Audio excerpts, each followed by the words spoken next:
மத்தேயு நற்செய்தி 11ஆம் அதிகாரம் 20 முதல் 24 முடிய உள்ள இறைவார்த்தைகள். அக்காலத்தில் இயேசு வல்ல செயல்கள் பல நிகழ்த்திய நகரங்கள் மனம் மாறவில்லை.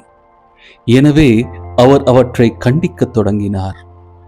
கொராசின் நகரே, ஐயோ உனக்கு கேடு! பெத்சாய்தா நகரே, ஐயோ உனக்கு கேடு! ஏனெனில் உங்களிடையே செய்யப்பட்ட வல்ல செயல்கள் தீர் சீதோன் நகரங்களில் செய்யப்பட்டிருந்தால் அங்குள்ள மக்கள் முன்பே சாக்கு உடை உடுத்தி சாம்பல் பூசி மனம் மாறியிருப்பர். தீர்ப்பு நாளில் தீருக்கும் சீதோனுக்கும் கிடைக்கும் தண்டனையை விட உங்களுக்கு கிடைக்கும் தண்டனை கடினமாகவே இருக்கும் என நான் உங்களுக்கு சொல்கிறேன்.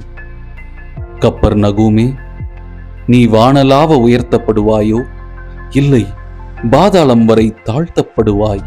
ஏனெனில் உன்னிடம் செய்யப்பட்ட வல்ல செயல்கள் சோதோமில் செய்யப்பட்டிருந்தால் அது இன்று வரை நிலைத்திருக்குமே. தீர்ப்பு நாளில் சோதோமுக்கு கிடைக்கும் தண்டனையை விட உனக்கு கிடைக்கும் தண்டனை கடினமாகவே இருக்கும் என நான் உங்களுக்கு சொல்கிறேன் என்றார்.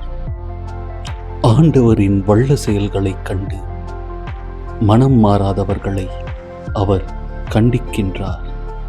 ஆண்டவரின் வல்ல செயல்களைக் கண்டு மனம் மாறாதவர்களை அவர் கண்டிக்கின்றார்.